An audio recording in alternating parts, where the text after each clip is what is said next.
empezar con la clase porque si nos esperamos un poquito más, ahora sí, ya no vamos a hablar de tantas cosas que no les concierne. Bueno, sí les concierne, muchachos. En la vida social y política de un país sí nos concierne a todos y tenemos que aprender a enseñarles a los políticos que tienen que hacer su trabajo. Es terriblemente triste ver cómo en el pasado hubo tantas anomalías y tantas injusticias por parte de los partidos. Yo la verdad no soy partidaria de ningún partido, yo no tengo ningún color. Yo voto por las personas, ¿sí? Porque yo veo que esta sí funciona, esta no funciona, y trato de establecer un equilibrio, porque esa es la democracia. Y antes yo era muy apática y no iba a votar, pero ya desde hace 3 sexenios yo sí voy a votar. Ahora sí me importa, ¿verdad? Porque hemos aprendido que nuestro voto cuenta y nuestro voto es muy importante para decirle a los que nos gobiernan, pórtate bien, haz bien las cosas, eres nuestro servidor, no somos tus esclavos, no somos tus servidores, nosotros no somos servidores, ellos son los servidores públicos. Y nunca hay que, antes yo me acuerdo cuando el PRI empezó a perder y todo eso, decían, ay, le fallamos al PRI. No, no hay que fallarle a ningún partido ni a ninguna bandera de color amarilla, roja, naranja o la que sea. Es al pueblo de México. O sea, los políticos se deben de preguntar si están haciendo bien su trabajo por el pueblo de México, por nosotros. Entonces, esa es lo que ellos deben de aprender. Y a través de nuestro voto, de un ejercicio democrático, ustedes van a aprender a decirles a ellos si están contentos o están enojados, o darles una señal de que deben de hacer mejor las cosas. Por eso ahorita, pues eso de que si se sienten mal quienes hayan perdido algún partido que haya perdido votos, pues no es que le hayan fallado al presidente ni a la Cámara de Diputados. No, no es a nosotros, porque nosotros ya les dijimos, ¿saben qué? No están haciendo bien su trabajo. Entonces, más vale que lo hagan. Y ahorita ya con esto fue un, un, eh, una llamada de atención para todos los políticos de que hagan bien las cosas. ¿Sí? Que yo nunca hubiera pensado que el verde ecologista estuviera subiendo tanto, muchachos, la verdad, porque es uno de los partidos con un historial terrible. Pero bueno, la gente confía en las promesas y están haciendo promesas muy importantes, pero hay que cumplirlas. ¿Sí? Si no somos tontos, si nos prometen agua, nos tienen que dar agua, ¿sí? Si nos prometen que va a haber esto, pues tiene que haberlo, tienen que cumplir. Y si no se, y es mejor que no prometan cosas que no se pueden cumplir. Entonces, hay que ser conscientes de que somos un país en desarrollo y que necesitamos trabajar todos juntos, no nada más. Y miren que antes ahí era terrible y la corrupción era en la época de Echeverría, era tan terrible de que uno se sentía desprotegido como ciudadano. Y ahora ya no. Ustedes deben de tener esa confianza de que han avanzado, muchachos, y yo los felicito. Bueno, vamos a ver hacia adelante. Vamos a terminar el, el tema. Y pues de nuevo, yo felicito a todos que hayan ido a votar, no importa por quién, pero tenemos que aprender a ejercer nuestro voto. Creo que ahora las generaciones están entendiendo eso, porque antes, yo me acuerdo, mi abuelita nunca iba a votar, mis papás tampoco, ¿sí? Yo fui la que empecé a votar, porque yo ya era más educada que ellos, o sea, ya tenía más educación, sabía más de las cosas, entonces pensaba que esa es una manera, pero fue cuando vivíamos en una dictadura de partido por parte, y no debemos de caer de nuevo en una dictadura de partido, debe de haber, deben de ir cambiando entre ellos, porque si no se vician así como lo hicieron los priistas en esa época de los 70, que fueron terribles. Yo sí tengo memoria, ustedes no se habían nacido, no saben, no sintieron en carne propia toda esa política.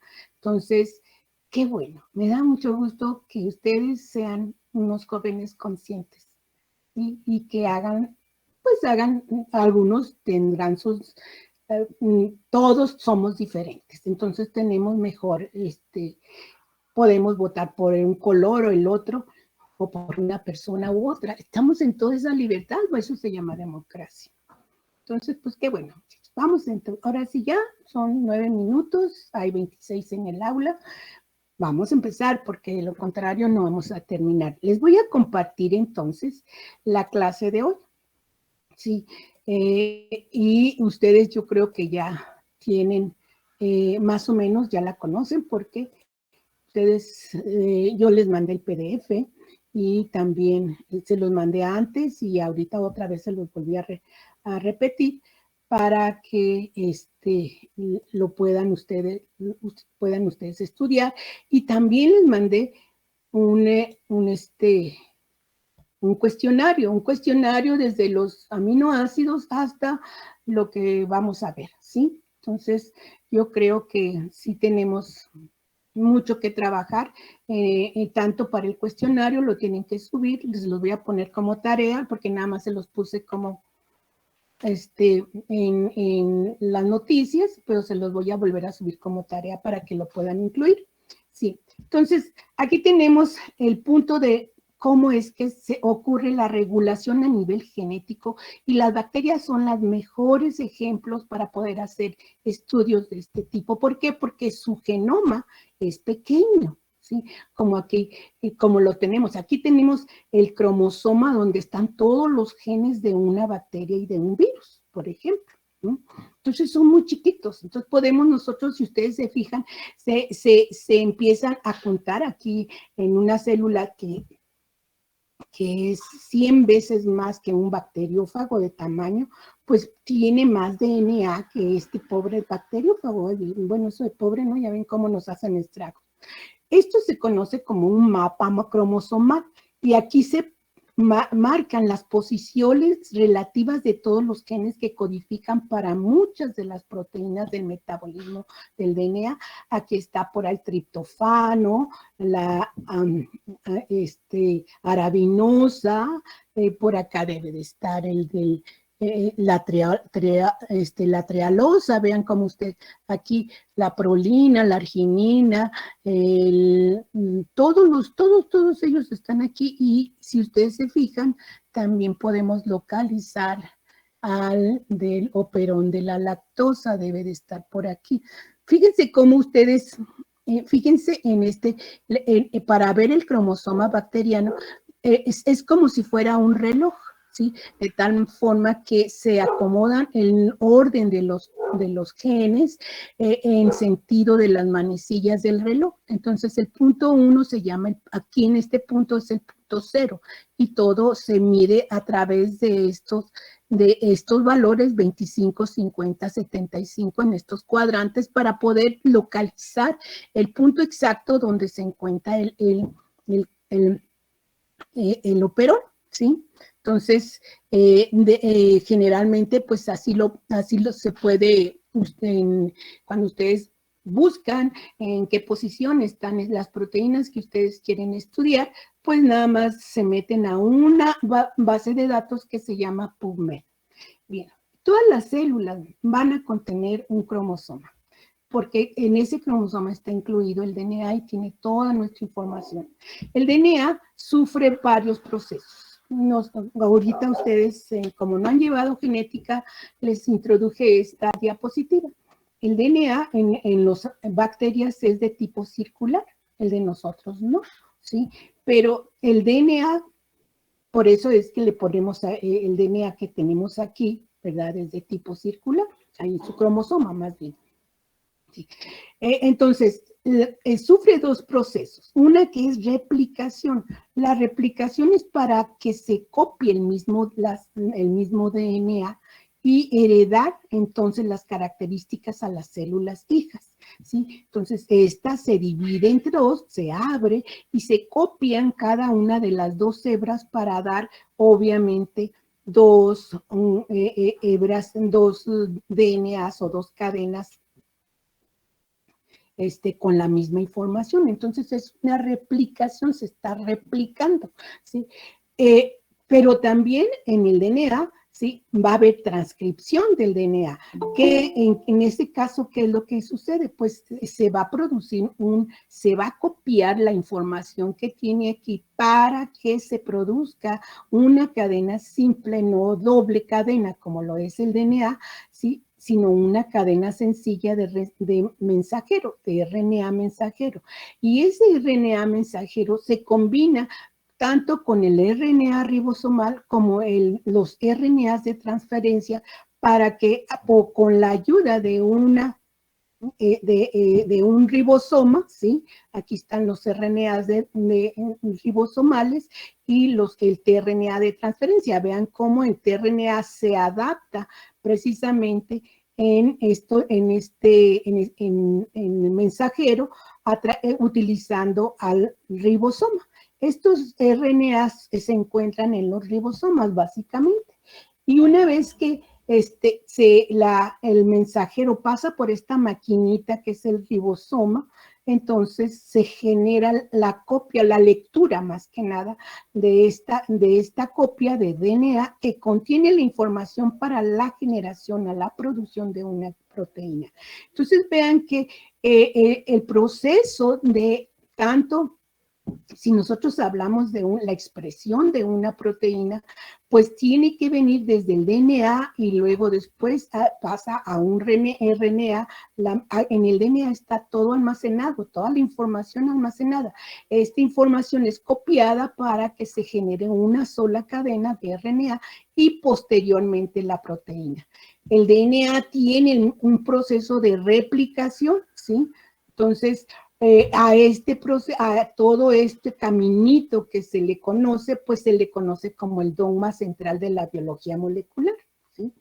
Aunque pues ya siempre decíamos que DNA nos da RNA, pues ahora ya sabemos que los virus son bien tramposos y ellos pueden utilizar no este camino desde un DNA, sino nada más un camino desde el RNA para producir a la proteína, utilizando una enzima diferente, ¿sí? Una transcriptasa reversa de RNA y nada más parten de la información de este RNA para generar las proteínas. Por eso los virus son tan efectivos, ¿sí? Porque ellos hacen este caminito así chiquito. Nosotros los eucariotes hacemos el camino largo, ¿no? También, y los procariotes también, sí, porque ellos tienen su DNA y van a hacer van a hacer que ese DNA también se replique y se herede para las nuevas células hijas.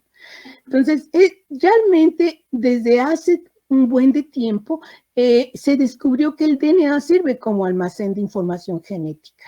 Ya desde antes de la Segunda Guerra Mundial, que sería por los años 45 más o menos, que ya los investigadores habían identificado o ya conocían que había una molécula, ¿sí? Que era capaz de heredar ciertas características. Y uno de los que más trabajó mucho antes, después de la Segunda Guerra, pues fue un monje, ¿verdad? Que fue el que vio cómo al hacer modificaciones, igual hacer combinaciones más bien entre unas plantitas de chícharo, pues él veía que había cambios en las coloraciones de las florecitas. Entonces ya desde hace tiempo se sabía que había algo, ¿verdad? Después vinieron otros científicos y encontraron que básicamente había bases nitrogenadas allí en ese material que no sabían para qué servía. Y no fue sino ya prácticamente en el siglo XX que se empezó a considerar que era una molécula diferente a las proteínas, las que era la que daba esas características de herencia. Y fue en los años 45-50 en que pues se descubrió ya, se dilucidó se descubrió la estructura de un DNA. Y a partir de ese tiempo, entre los 50 y 60, pues hubo muchos avances, básicamente en esta parte de genética. Y esto es importante porque al final de cuentas esto es lo que nos lleva a entender más cómo se heredan algunas enfermedades, cómo se heredan algunas características que nos interesan. Y ahora ya podemos manipular al DNA, al RNA, ¿sí? Mucho mejor y obtener nuevos fenotipos en microorganismos, por ejemplo, ¿sí?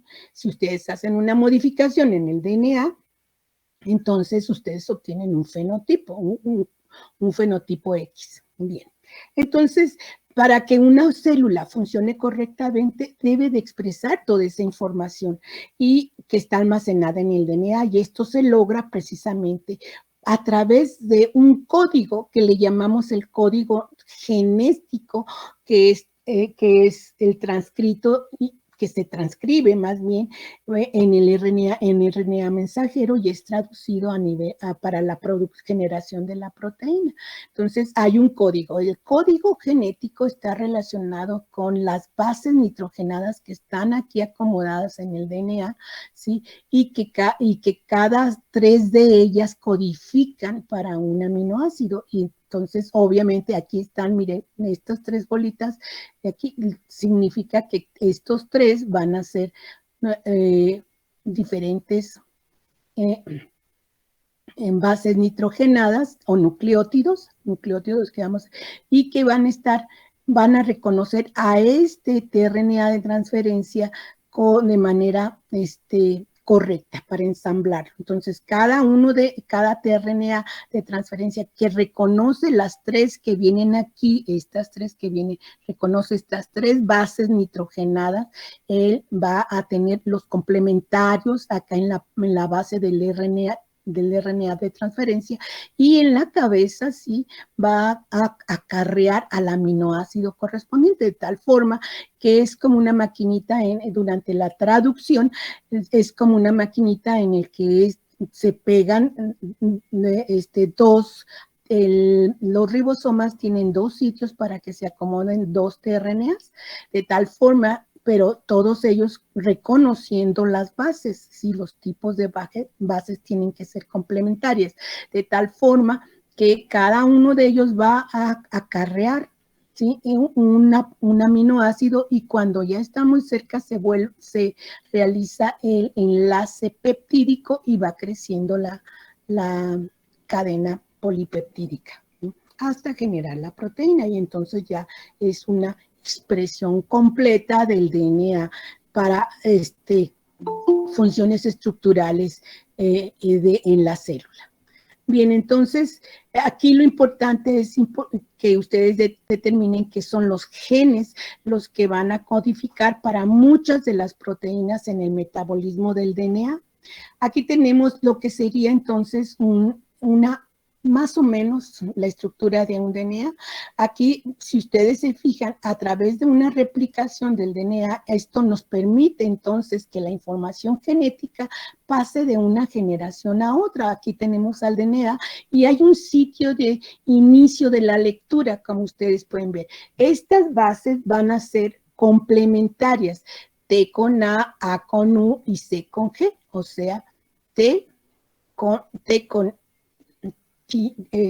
timina con adenina, adenina con uracilo, porque en el mensajero, en lugar de que haya T, ¿sí?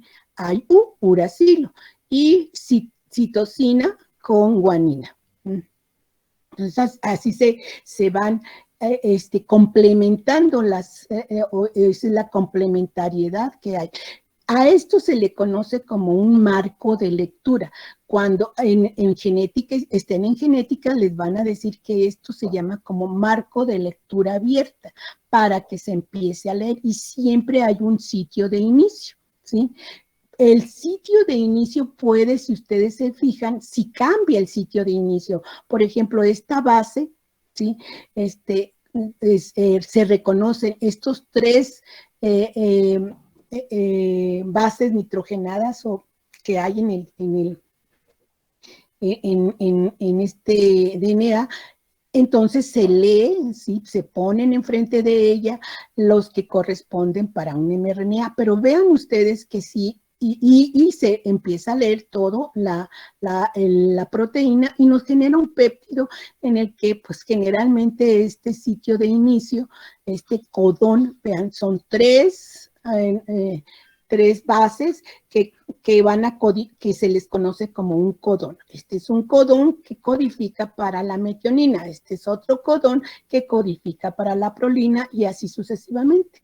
Por lo tanto, el mensajero lee, cuando se genera el mensajero, no es más que una copia al carbón de estas, pero en lugar de usar timina, van a usar uracilos en un mensajero. Las demás son iguales, ¿sí? Entonces vean ustedes cómo un polipéptido se puede iniciar cuando se inicia un buen sitio, cuando empieza con un buen marco de lectura, pues sabemos generalmente este TAC codifica para metionina. Sin embargo, si el marco de lectura se mueve, ¿sí? Vean ustedes que ahora en lugar de que empiece en T, T se queda fuera y entonces se mueve hasta el siguiente, nos va a dar entonces un péptido diferente. ¿Por qué? Porque se van a modificar, si se modifica el marco de lectura, como lo ven ustedes, entonces se modifican los tripletes, ¿sí? De tal forma que se van a leer, este va a codificar para una cisteína, este para una histidina, este para una trionina. Por lo tanto, cuando viene la producción del mensajero, pues adenina, pues se va a identificar o se va a leer como uranilo, sí, como uracilo, ¿sí? Uracilo, entonces esta citosina como guanina, esta guanina como citosina. Entonces, vean ustedes que cambia, si se cambia el marco de lectura, entonces cambia el péptido final. Entonces, es muy importante la lectura de estos genes. Entonces, realmente la unidad básica de la información genética le llamamos gen, y la definición actual de un gen es que es una secuencia lineal precisa de nucleótidos. Vean cómo estos nucleótidos, sí, tienen, aquí es donde podemos comprobar esa precisión, debido a que si se modifica el marco de lectura ahora se codifica para otro tipo de proteína, ¿sí? Ya que la lectura de estos nucleótidos se va a modificar de tal forma que esta lectura de estos nucleótidos nos pueden dar idea del inicio y el final de esa lectura, propiamente dicho, ¿verdad? Si ustedes leen desde T, aquí, si se empieza a leer desde T, pues va a dar este tipo de péptidos. Si se empieza a leer desde A, entonces va a dar otro tipo de péptidos. Por eso deben de ser esos, desde un inicio hasta un final, los puntos deben de ser fijos debido a que estos codones, como se le llaman, que codifican para aminoácidos diferentes. Entonces, eso ustedes lo van a volver a ver en genética y lo van a entender mucho mejor, pero ahorita es una ligera introducción.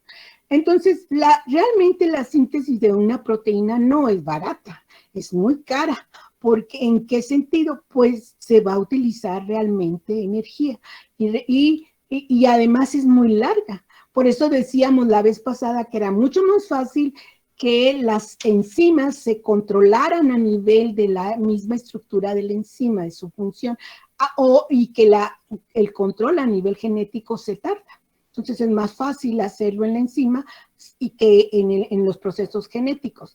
Realmente vean ustedes como el primer paso es la síntesis de la transcripción para un RNA mensajero primario. Y aquí tenemos un transcript, lo que se lee es el gen que tenemos aquí, que está codificando en este DNA, ¿verdad? Nos genera, esto es en cuanto a los eucariotes, ¿verdad? Un transcrito primario de RNA. Los colores verdes son los que se llaman exones y los colores amarillos se llaman intrones. Una diferencia entre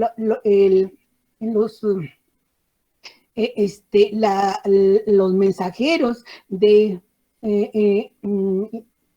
los transcritos primarios de RNA de los procariotes y de los eucariotes es que los procariotes no tienen esta disposición, no tienen intrones, solo tienen exones, o sea, los procariotes directamente producen un RNA mensajero, los eucariotes no. Los eucariotes primero hacemos un transcrito primario en el que se leen todos los exones y los intrones, ¿sí? Son estos cuadritos verdes y amarillos. Entonces, exones son los que tienen información para la generación de la proteína y los intrones en apariencia se dice que no codifican para nada. Quédense con esa idea, pero sí hay cosas ya muy interesantes sobre los intrones, perdón. Entonces, eucariotes tienen intrones, procariotes no, ¿sí? De tal forma que ya el mensajero que se genera sin la presencia de estos intrones ya es un mensajero que se va a leer en el proceso de traducción, de tal forma que allí ¿qué tal? Hay un punto de control todavía. Aquí tenemos un punto de control de iniciación de la transcripción. Si no está bien iniciada, como lo vimos aquí, pues entonces nos va a dar una lectura equivocada. Entonces, allí hay ya un control que es un punto de control básicamente. Después, cuando se genera un transcrito primario en los eucariotes, pues obviamente tiene que editarse, ¿sí? Editarse, es quitarle estas marcas amarillas para que nos quede el mensajero. Entonces, a esto se le llaman modificaciones post-transcripcionales del mensajero. Y posteriormente viene, si está bien el RNA, y eso puede ser un RNA de muy corta vida o puede ser un RNA mensajero de un poquito más estable, entonces también ahí el punto de estabilidad es un punto de control. Y luego ahora viene obviamente la traducción, ¿sí? Y en la traducción hay muchísima regulación, ya que al final de cuentas, sí, cuando se traduce, si se traduce en una proteína, entonces las proteínas tienen que venir modificadas. Todavía puede haber modificación. ¿En qué consiste la modificación? A veces se traduce toda una cadena muy larga, pero la verdadera estructura funcional de la proteína es más pequeña, entonces tiene que ser procesada. Sí, procesada en cuanto a, pues, ahora sí, corte y confección. Vienen una serie de enzimas que le cortan pedazos para que ya no se produzca, para que esa proteína inicial se convierta en la proteína funcional. Y nosotros, por ejemplo, en los animales tenemos la producción de zimógenos, ¿verdad? Entonces, los zimógenos son los que se leen ya en este proceso de traducción, pero no son activos. Tienen que venir una serie de enzimas para cortarlos de ciertos puntos para que se forme la enzima activa, ¿sí? Y obviamente que ya una vez que ya está modificada la proteína, pues si la proteína no es muy estable, se tiene que degradar para volverse a utilizar los aminoácidos en el proceso de traducción. Pero si la proteína está bien, pues entonces se manda o se envía a donde debe de funcionar, que sería el transporte y localización de esa proteína. Bien. Entonces, todo esto que acabamos de ver, este es el proceso largo que ocurre en los eucariotes. Pero los procariotes van a tener esos genes que codifican para las enzimas o proteínas funcionales y se agrupan en unidades llamadas operones. Estos operones, de acuerdo a su regulación que presenten, vamos a tener operones inducibles, reprimibles o constitutivos, ¿sí? Generalmente los operones ya los tenemos muy bien clasificados. El característico, el clásico, que es inducible es el operón de la lactosa y se utiliza, y ese se utiliza para la obtención de nutrientes. La lactosa es importante, acuérdense, es un disacárido que pueden utilizar las bacterias lácticas, por ejemplo, y las van a utilizar para su catabolismo. Los reprimibles son el clásico y el ejemplo más importante de él es el operón de triptofano, que está incluido en la vía metabólica de biosíntesis del triptofano. Y los constitutivos, pues son todos aquellos que no deben de faltar. Por ejemplo, todos los del metabolismo de la glucosa. En algunos organismos, en algunas bacterias, no necesariamente están todas las enzimas de la glucólisis. Están prácticamente de abajo, desde la segunda fase parada hacia adelante. Y a eso se les llama esenciales, ¿sí? Que sean los constitutivos, son esenciales. En inglés se le llama housekeeping. ¿Qué es housekeeping? Pues si ustedes lo traducen de manera literal, van a decir, housekeeping, que es un ama de llaves, un ama de casa. No, es el cuidador, ¿verdad? El que mantiene la casa en función. Por eso es casa mantenedora. Entonces, ¿cómo se dice? Mantenimiento de la casa. Los esenciales son de mantenimiento, básicamente, los housekeeping, ¿sí? Entonces, son esenciales. Y pues si algunos, si los que, como vimos en las rutas metabólicas, las esenciales es la glucólisis, el metabolismo central, básicamente, esos todos las enzimas que están codificadas en el gen, en los genes, porque no todas están en el mismo operón, son esenciales. Entonces, y son los que se dice que son housekeeping, de mantenimiento, ¿ok? Bien. Entonces, ya dijimos, pues, que hay genes constitutivos, son los basales también, cuando lleven genética también, y que les pregunten, ustedes pueden decir que son los housekeeping, son los basales, ¿eh? Los que deben de estar siempre allí, los basales, porque aunque no esté el sustrato, ellos están allí. Entonces, y el mejor ejemplo es el de la vía glucolítica. Y los inducibles, que pueden ser inducibles o reprimibles, también, porque la inducción también viene acompañada de una represión.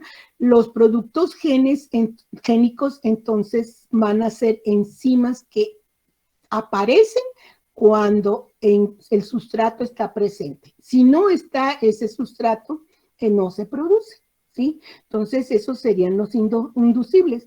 Otros genes van a ser reprimidos para disminuir el nivel de los mensajeros y de la proteína en la célula. Si no se necesita esa proteína, pues entonces se inhibe o se reprime la producción de RNA mensajero para esa proteína. Y la represión puede venir a nivel del DNA. Bien. Entonces, en las enzimas inducibles y las constitutivas podemos ver que lo podemos ver muy bien en esta imagen, ¿sí? Acuérdense que las enzimas se sintetizan, que solo se sintetizan en presencia del sustrato, son inducibles, y el sustrato en esta ocasión se le va a llamar el inductor, ¿sí? En las constitutivas, en las que son aquellas las que son producidas bajo todas las condiciones de crecimiento, pues allí no tenemos un inductor. Por lo tanto, la inducción de las enzimas se tiene que ser verse regulada a nivel de la transcripción. Las constitutivas no, necesitan que nadie las regule, pero las que sí son de inducción, sí, ¿verdad? Y aquí tenemos cómo es que podemos catalogar a la inducción de las enzimas. Lo podemos ver muy bien en estos dos ejemplos, ¿verdad? Hay inducción, ¿sí? Cuando el inductor produce un efecto simultáneo. Entonces, aquí tenemos la adición del sustrato. Si ustedes se fijan, tenemos una base, una etapa lag, pero en el momento en que le ponen el inductor, pues se expresan prácticamente al mismo tiempo, ¿sí? O sea, con simultaneidad, las enzimas que se requieren para procesar a este sustrato, ¿sí? Entonces, ellas vienen coordinadas por un mismo operón. Eso se ve claramente, ¿sí? Porque, miren, parten del mismo punto. Sin embargo, hay otras que pueden ser secuenciales. Vean cómo, pues aquí se adiciona el sustrato y hay la inducción de esta. Posteriormente, se continúa en el crecimiento y se ve que hay otra, la inducción posterior después de esta y luego el de este. Y luego finalmente el de esta. Entonces, la inducción ocurre de manera secuencial. Entonces, simultánea o secuencial, ¿sí? Bien, ¿cómo es que se inició el estudio de esto? Pues como les decía, ya se sabía para los años 60 como que había el DNA y que era él que contenía la información genética. Ya habían trabajado Watson y Crick y la Rosalind Franklin, y sobre todo primero Rosalind Franklin y luego que lo descubrió y posteriormente descubrió o hizo estudios sobre el DNA, y aunque no concretó la estructura verdaderamente, yo creo que en ese entonces, muchachos, todavía uno tenía mucho miedo de juntarse con los hombres a discutir. Y obviamente que a Rosalind pues le falta un poco más de colaboración con sus colegas. Y pues eso también se entiende, ¿no? Pues una represión terrible todavía en los años 60, 50 hacia la mujer. Ahora ya no, ahora las mujeres discutimos al tú por tú con los hombres y hay mujeres muy inteligentes que tienen ideas brillantes, que han hecho grandes aportaciones en la ciencia actual. Y los hombres lo reconocen y eso es lo bonito. Bueno, quién sabe si se van allá a un país ruso, pues quién sabe, ¿verdad? Porque allá sí las cosas están terribles. Pero creo que nosotros vamos bien. Entonces, en ese entonces, en 1961, pues fue cuando se descubrió el modelo del operón. Fue propuesto por estos dos investigadores que eran franceses, François Jacob y Jacques Monod. Entonces, le llamamos el modelo de Jacob y Monod. Entonces, y el fenómeno que inspiró esta idea del Boperón fue el de la inducción enzimática. Ellos estuvieron trabajando mucho tiempo con Escherichia coli y generaban mutantes de manera al azar, ¿sí? Lo las separaban. Y entonces veían que como en esas mutantes los fenotipos, nada, lo único que podían ver eran fenotipos, analizar fenotipos. Entonces veían fenotipos que no expresaban, que no crecían en presencia o en ausencia de lactosa, y veían que cuando hacían una cosa, pues solo veían un tipo de fenotipo, entonces era medio complicado, pero esa fue la gran, esa idea brillante que tuvo Jacobi Monod de interpretar. Al final de cuentas, es lo como dicen, las oportunidades se presentan para todos. Ahí están en el aire, muchachos. Pero solamente aquellas mentes brillantes, esas mentes observadoras, esas mentes que se ponen a pensar, pueden aprovechar esas ideas que están adentro de la naturaleza. Todo está en la naturaleza. hay que nada más interpretarlo. Entonces, ellos hicieron ese descubrimiento observando precisamente sus experimentos con Escherichia coli y con mutantes, obviamente. Además, no solamente hicieron eso, sino que fue cuando ya posteriormente vieron que si le ponían un plásmido y ese plásmido tenía una mutación y empezamos a hacer cosas maravillosas, ¿verdad? Y ahora eso es lo que nos ayudó mucho, nos ayuda mucho. Entonces, pero la idea inicial en el 61 de Jacob y Monod, pues fue esa, fue una enorme aportación a la ciencia. Y se ha visto. ¿Cómo interpretaron ellos? Bueno, pues ellos lo que veían es que si ponían a la lactosa en sobre todo esto lo hacían mucho también en sistemas diáusicos, veían que si había lactosa se expresaban una serie de enzimas, si no había lactosa no se expresaban esas enzimas. Entonces, ¿cómo podemos interpretar eso? Pues ellos se imaginaron que la transcripción se detenía cuando se colocaba un obstáculo entre dos zonas, ¿sí?, que sería el promotor y los genes estructurales. Y ese obstáculo le llamaron el operador, que es una secuencia muy cortita de DNA. ¿Sí? Entonces, ya a partir de esos descubrimientos se definió lo que es un operón. Y un operón es una unidad génica funcional, ¿sí?, formado por un grupo o complejo de genes capaces de ejercer una regulación de su propia expresión por medio de los sustratos con los que interaccionan. ¿Sí? Y esto, pues obviamente, sí, para esto ya ellos ya podían definir que las proteínas que estaban codificadas en ese gen, pues iban a ser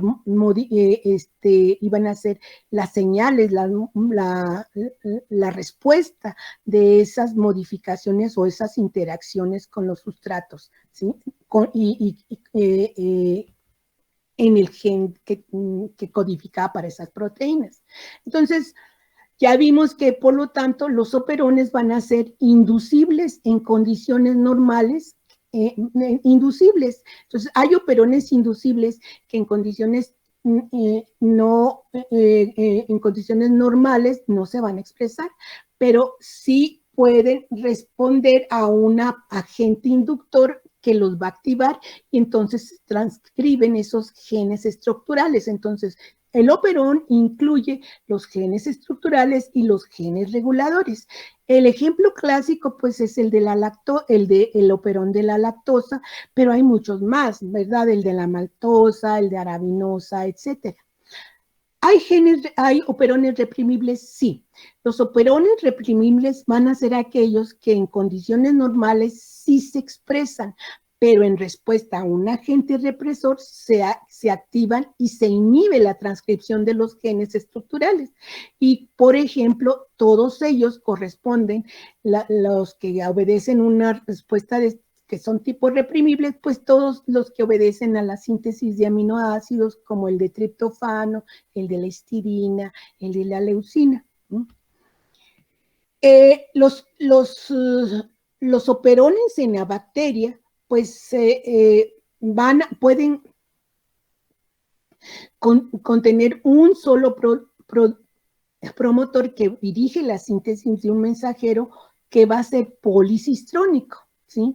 Acuérdense que aquí no va a haber intrones. Entonces se genera un solo mensajero. A ese se le llama policistrónico, un RNA mensajero policistrónico. ¿Sí? Y la expresión de, si yo tengo varios operones, como en este caso, y yo tengo una sola proteína reguladora, esta proteína reguladora puede regular a varios operones. Entonces, varios operones o genes que están dispersos en el cromosoma pueden estar siendo regulados o coordinados por una misma proteína regulatoria. En ese contexto, entonces se dice que tenemos esta proteína regulatoria regula a una organización conocida como regulón. Entonces, un regulón es varios operones que son regulados por una sola proteína reguladora.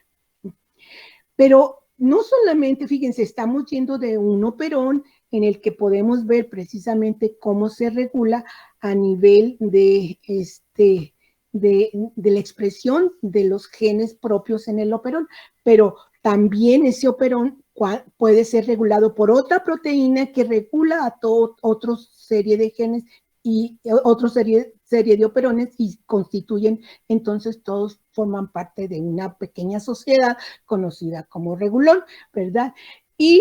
Pero también hay otro que sería el modulón, y este es un conjunto de regulones, o sea, vean, operones, y luego regulones, y luego modulones, ¿sí? El modulón es un conjunto de regulones con un regulador común, como por ejemplo el AMP cíclico.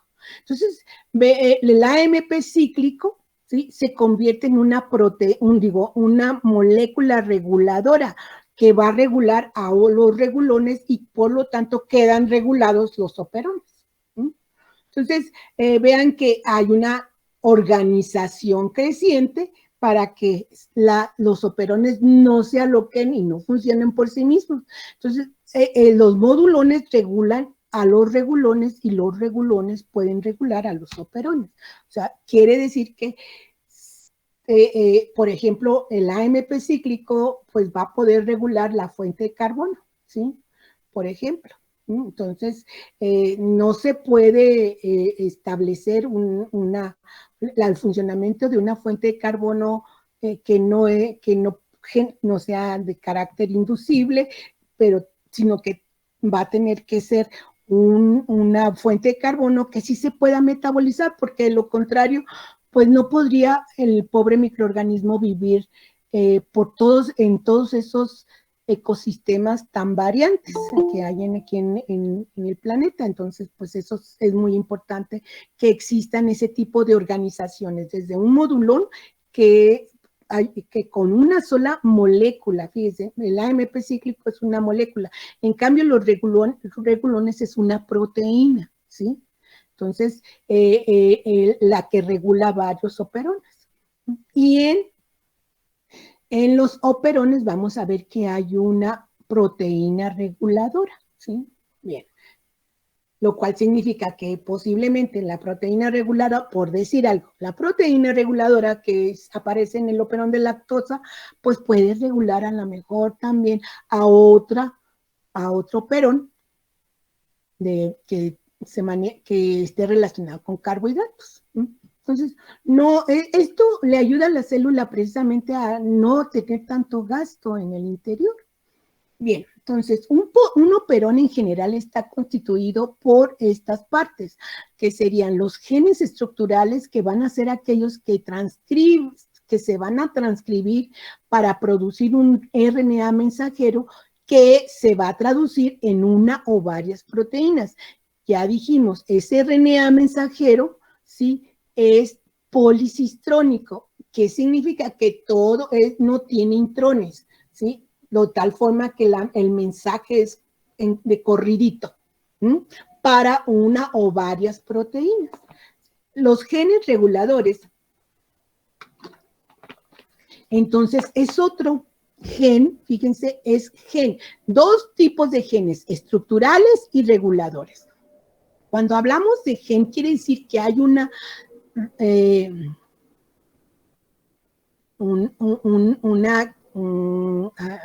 secuencia, ¿sí? Una secuencia en el DNA que codifica para una proteína. Los genes estructurales son secuencias en el DNA que codifican para proteínas. Los genes reguladores son secuencias en el DNA que codifican para una proteína que va a regular la expresión de las enzimas, ¿ok? Entonces, son genes. Estos entonces van a ser secuencias de nucleótidos, ¿de acuerdo? Son en los genes, podemos observar a los que están formados por secuencias de nucleótidos, de tal forma que en los estructurales son los que van a contener la información para la proteína funcional. Los reguladores van a contener información para una proteína que regula, ¿sí? Ahora, no solamente en la región de los genes reguladores podemos ver otras series que dentro del DNA que no codifican para nada, ¿verdad? Por ejemplo, la región del promotor. Esta región del promotor es una región donde se une la RNA polimerasa en el lugar de iniciación de la expresión. La región del operador, ¿sí? Es la región de unión de los represores. Ahí se va a pegar la proteína que se expresa aquí, se va a venir para acá. Y la región que codifica para la proteína reguladora R o gen regulador. Entonces, hay otra región chiquita que puede también regular al gen regulador. Todo lo que sea proteínas pueden ser reguladas, ¿sí? Entonces, esta región, dado que esto codifica para una proteína y esto para una proteína, entonces lo que se produce aquí regula acá, ¿sí? Pero pues se está produciendo mucha proteína reguladora, no puede estar tampoco así alocado, sino que debe de haber una región que codifica para controlar a los genes reguladores. ¿Mm? Bien, pues aquí tenemos el operón. Y esta es la unidad transcripcional que va a estar contenida, como dijimos, por los genes estructurales y las regiones reguladoras. Entonces, aquí como pueden ver, podemos ver que podemos tener un sitio de inicio, el sitio del promotor, y un sitio de terminación, porque tampoco se puede estar leyendo y construyendo o generando un mensajero muy grande. Si viene el inductor y está viendo la célula que allí tiene a la lactosa, ¿sí? Entonces pues tiene que decirle al DNA, o mandar una señal para que decirle al DNA que empiece a desbloquear, porque cuando no está ese inductor, pues está bloqueado la expresión, pero tiene que desbloquear para que se produzcan las enzimas para su utilización. Y obviamente que entonces las regiones regulatorias, como están aquí, pues son importantes y esas son las que se han estudiado mucho. Y aquí pues ustedes pueden ver efectivamente, aquí de nuevo les pinté cómo están los genes estructurales y los genes reguladores. Los genes reguladores van a estar conteniendo la región del operador, la región del promotor y la región de los genes, la proteína reguladora, ¿sí? Estos, si ustedes se fijan, sí producen un mensajero para dar una proteína. Estos no. Estos también se leen para producir una proteína, un RNA mensajero que contiene la información para las proteínas. Por eso les decía que este mensajero se conoce como el mensajero o el mensaje producido por el operón debe de ser de tipo policistrónico, en el que la información de todos los genes estructurales se encuentra en una sola molécula de mensajero. Bien, entonces los genes codificadores que están en el operón van a estar muy cerquitas entre ellos y se encienden y se apagan al unísono. No crean que, como yo se los pinté acá en la anterior, que están así de separados. Pues no, tampoco, nada más para que ustedes es de manera didáctica. Entonces, ellos se van a estar apagando y encendiendo. Y el gen que controla el conjunto de genes, que es el operador, pues es como si fuera un interruptor, ¿sí? Y el gen que acciona este interruptor, pues es el gen regulador produciendo a la proteína. El represor que se produce en el regulador se une precisamente a ese operador y de esa manera lo va a mantener apagado. ¿Qué características tiene entonces esta información que se está leyendo en el DNA? Cuando en el medio hay cierta sustancia, o sea, el inductor está presente, entonces esto va a tener este inductor va a reaccionar con el represor y de esa manera puede impedir que se una al operador. Por lo tanto, el resultado es que el operón deja de estar reprimido y se enciende. Y frente a esta situación, pues una polimerasa, una enzima que es la RNA polimerasa, se une a un sitio del promotor y queda entonces en libertad para iniciar la transcripción. La transcripción de la cadena del mensajero va a ocurrir de una posición 5' a 3', ¿sí? Y se va a identificar un punto que le llamamos el +1. Allí se inicia, es donde debe de iniciarse, como quien dice, la transcripción, ¿sí? De tal forma que los genes estructurales van a estar antes de que continúe. Bueno, a esta definición de ponerle el sitio donde se debe de pegar la polimerasa y empezar a traducir, o a leer, perdón, a transcribir, entonces se le llama el sitio +1. Acuérdense que va a ir la lectura de 5' a 3'. Al 5' se le llama río arriba y al 3' se le llama río abajo. Entonces, los componentes, por lo tanto, que ustedes deben de identificar para la regulación es nada más para la regulación, ¿sí? De un operón es, primero que nada, a la proteína reguladora, también al sitio del promotor, a la RNA polimerasa, porque esta también es un elemento básico para su regulación, y al sitio del operador, o sea, el sitio del promotor y el sitio del operador y la RNA polimerasa. Las proteínas reguladoras codifican, ¿sí? O es un pedacito del gen que codifica, que es codificado por lo que conocemos, o más bien, ya me hice bola. Las proteínas reguladoras como tal y están codificadas ya así en el gen regulador, de tal forma que en muchos libros ustedes van a ver que les ponen R o I, y porque inhiben, es un inhibidor, la proteína que se produce es un inhibidor, R porque es un regulador, pues una proteína que sea reguladora. Entonces, cualquiera de los dos nombres le pueden ustedes poner.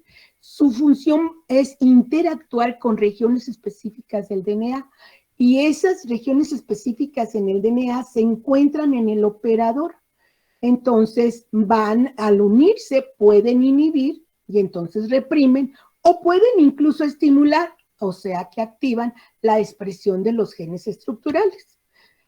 Esas proteínas reguladoras ya se caracterizaron prácticamente de cómo deben de ser, y no solamente en el operón de lactosa, también estas proteínas reguladoras presentan estos tipos de características estructurales en las proteínas reguladoras en los eucariotes, en todas aquellas que sean reguladoras. Tal parece que es así como una marca universal, ¿verdad? Para que sean proteínas reguladoras. ¿Cuál es esa marca universal?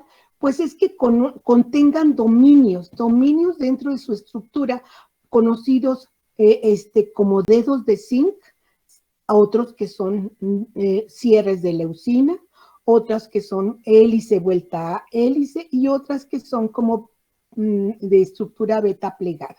Entonces aquí pueden ver cómo están estas hélices alfa, ¿verdad? Y se encajan sobre el DNA. Entonces ellas, al encajarse, ya no permite que nadie pase por aquí, ¿sí? Porque es lo que definieron Jacob y Monod como una parte o un obstáculo para que se continúe con el con la lectura codificada para las proteínas estructurales. Entonces, vean que esto es muy característico. Los dedos de zinc, cierres de leucina. ¿Qué quiere decir cierres de leucina? Si ustedes han visto un cierre, ¿verdad? Los cierres de los pantalones, que le llamamos zipper. En inglés le llamamos zipper de leucina. ¿Qué quiere decir? Que es como si tuvieran dos cadenas así y tienen leucinas intermedias, y entonces esas intermedias también interactúan con estas secuencias nucleotídicas del DNA. Tienen esas características de que se pegan allí. Las otras que serían una hélice, una vuelta y hélice, y eso es muy común, es como si fuera una horquilla, ¿sí? Una horquilla, bueno, las mujeres los conocemos más, pues también los muchachos, ¿no? Las horquillas, esos, ¿cómo se llaman? Esos que se ponen en el cabello, caramba. Sí, esas son horquillas, ¿verdad? Que tienen así una... Ay, ya se me olvidó cómo se llama, yo nunca uso ya estos, bueno, pues esas horquillas que se ponen en el cabello uno para que se detenga, así son, ¿verdad? Las estructuras y se utiliza una hélice alfa, una vuelta y luego una hélice alfa, pues son como horquillas. O beta plegada, ¿sí? Una beta plegada también que son así como, si se acuerdan ustedes de las estructuras de las proteínas o de esos dominios que vieron en bioquímica, las beta plegadas se denotan en un papel como flechas.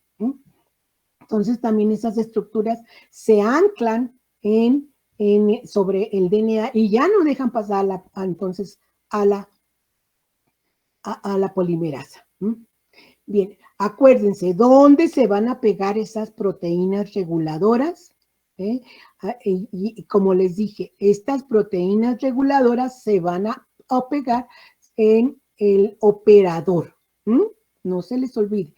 Las proteínas reguladoras se pegan en el operador. ¿De acuerdo? Allí y entonces de esa manera inhiben o estimulan la expresión de los genes. Bueno. El otro sitio es el del promotor. Ya quedamos en que entonces íbamos a dividir al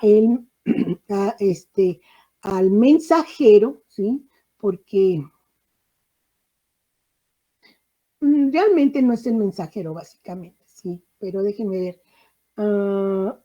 Íbamos a dividir las regiones en el DNA, ¿sí? Como regiones río arriba, que son hacia la izquierda, o regiones río abajo, que son a la derecha.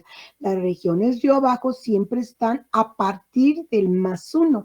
El +1 es el sitio de inicio de la transcripción.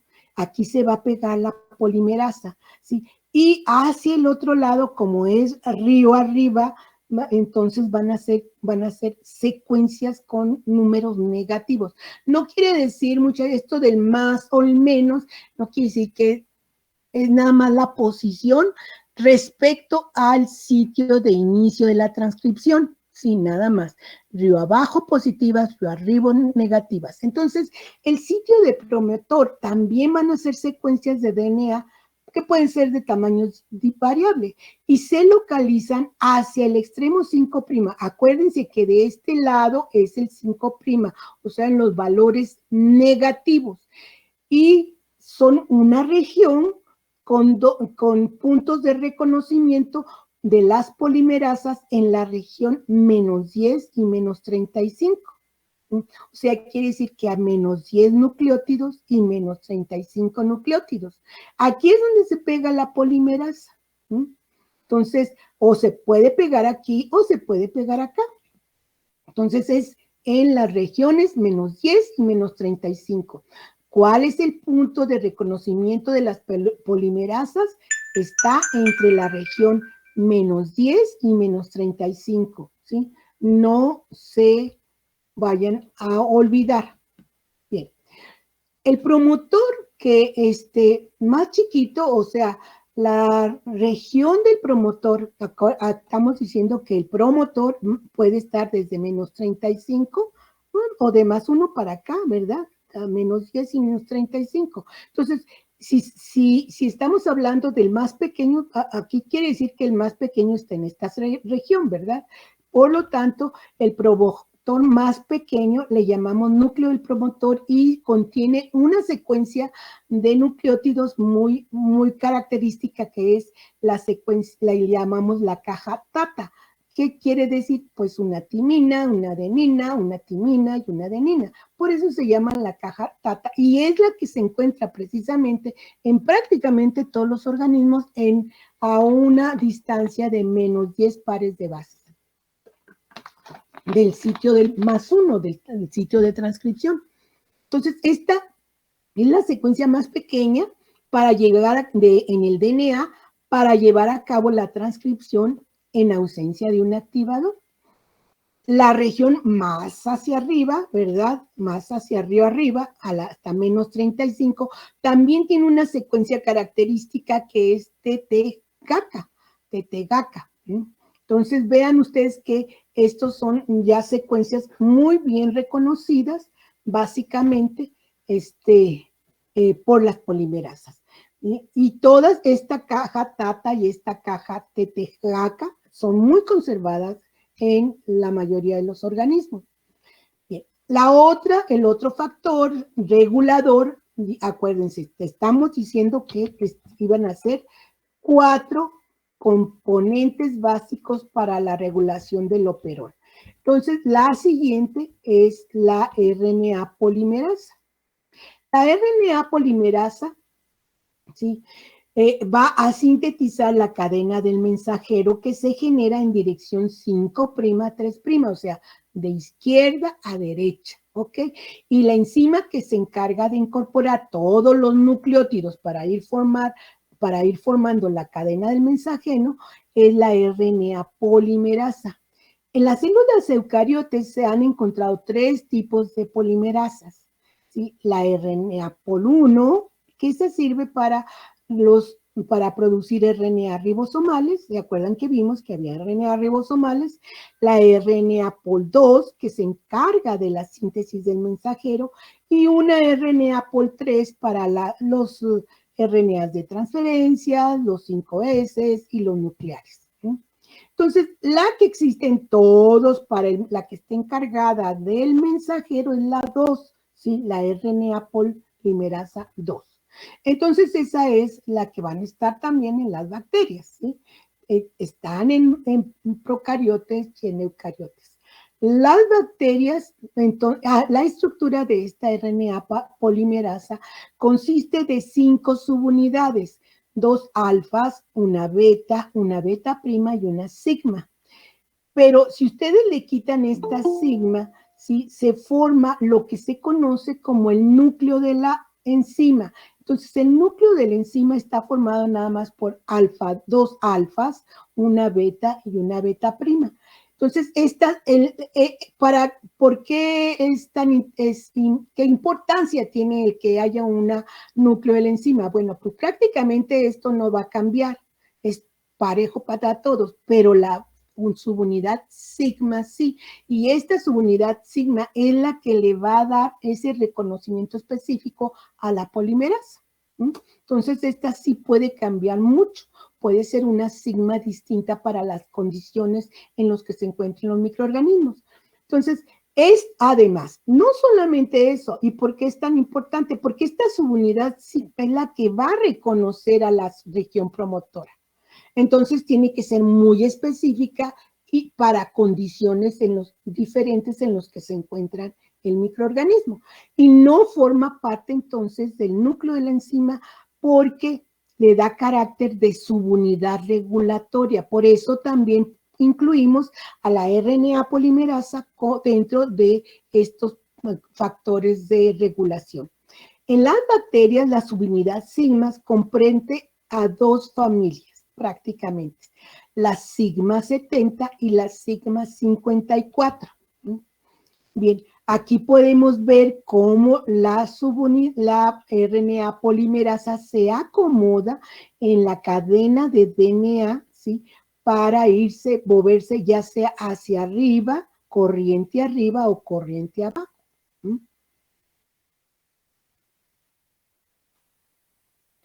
Entonces, si ustedes se fijan, aquí tenemos a la subunidad sigma 70, que reconoce perfectamente ese sitio del promotor. Aquí va a estar el sitio del promotor. Acuérdense que el sitio del promotor está definido por estas dos secuencias negativas, río abajo, río arriba, ¿sí? Entonces está de menos 10 a menos 35. Vean cómo las subunidades o las otras subunidades, la beta prima y las alfas, pues prácticamente son los que forman el core, la parte más grande de la enzima.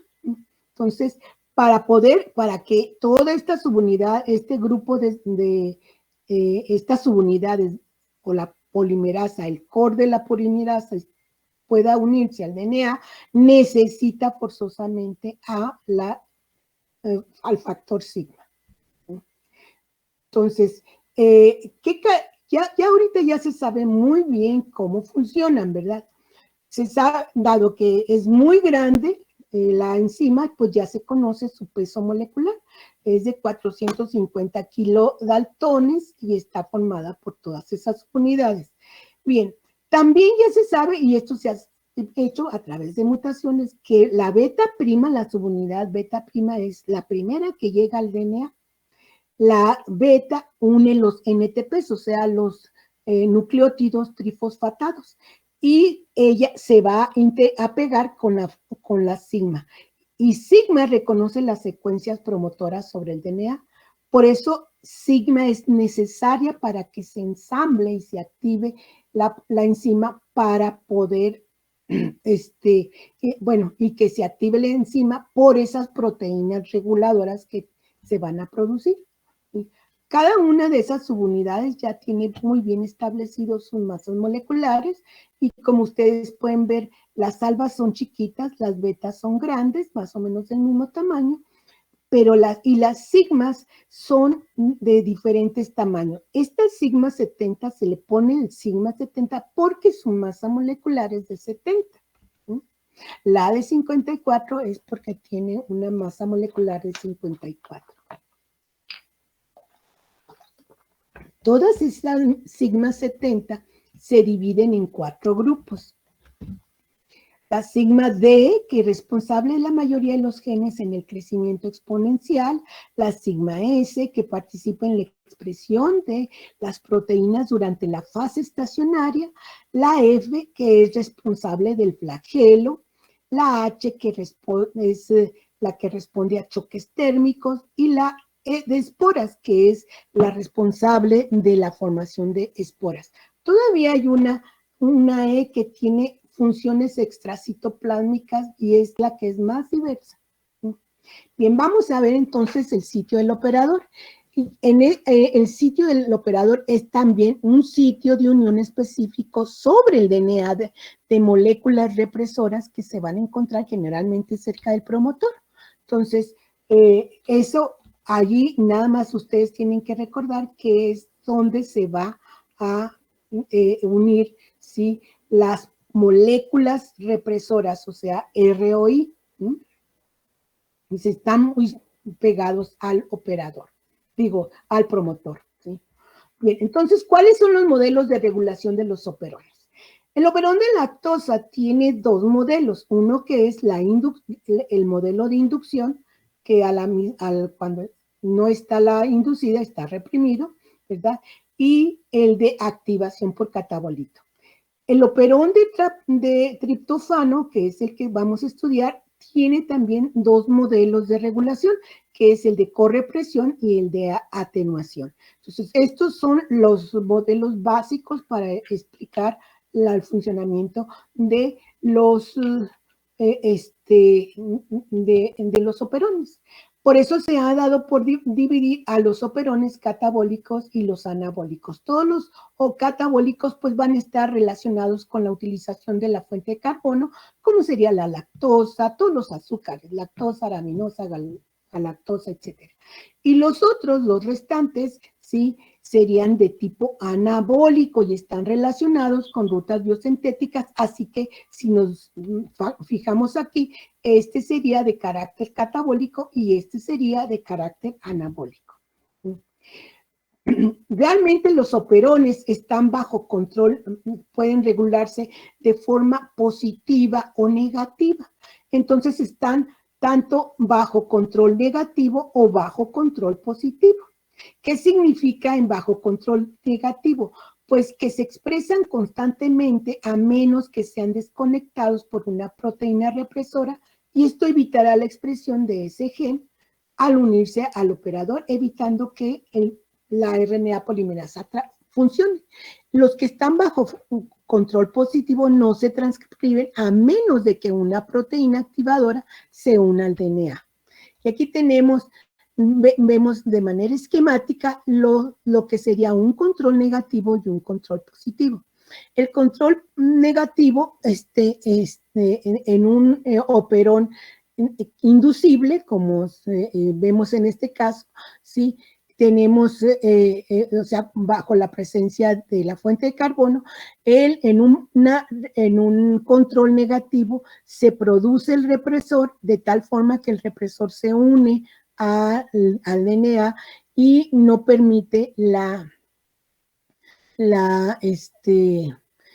expresión de los genes estructurales. Cuando viene el inductor, ¿sí? Entonces el inductor se une al represor y hace que el represor se inactive y se dice que el gen en ese momento está inducido y se producen entonces las enzimas que van a degradar al inductor o al sustrato.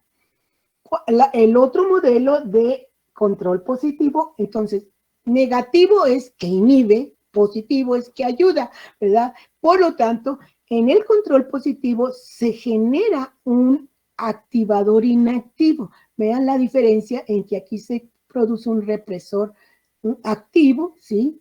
Entonces, porque reprime, inhibe. En cambio acá se produce un activador que pues no va a funcionar a menos que venga el inductor, se active, ahora sí, este activador cambie de conformación y le ayude, se una al DNA y le ayude a la polimerasa a caminar. Acá en este caso lo quitan y aquí el activador activo pues le ayuda a la polimerasa para que continúe.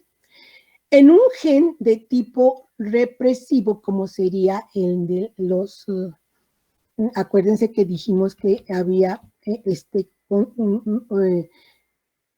operones que van a estar de tipo, acá están, como los operones de lactosa también, digo de lactosa, de triptofano, pueden estar bajo una represión, un control negativo, ¿sí? Porque son operones que están reprimidos, bajo represión, los anteriores eran inducibles, estos son reprimibles, de tal forma que en un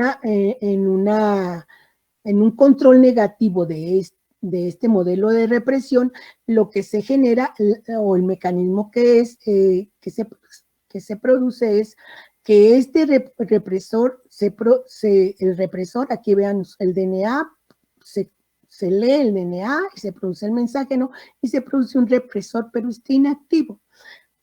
De tal forma que este represor inactivo significa que no puede interactuar con el DNA y se están expresando las proteínas que van a producir el aminoácido o la molécula importante.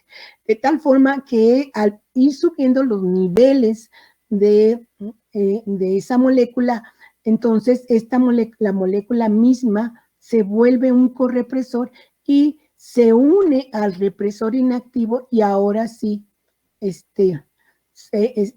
ya unido, se pega al DNA y se va a producir que ya no se sigan sintetizando las enzimas.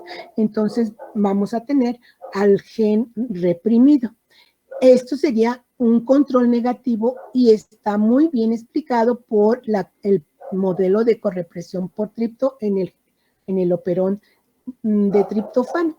Pero también puede haber en este tipo de represión, estos modelos de represión, un control positivo como puede suceder para otros operones biosintéticos.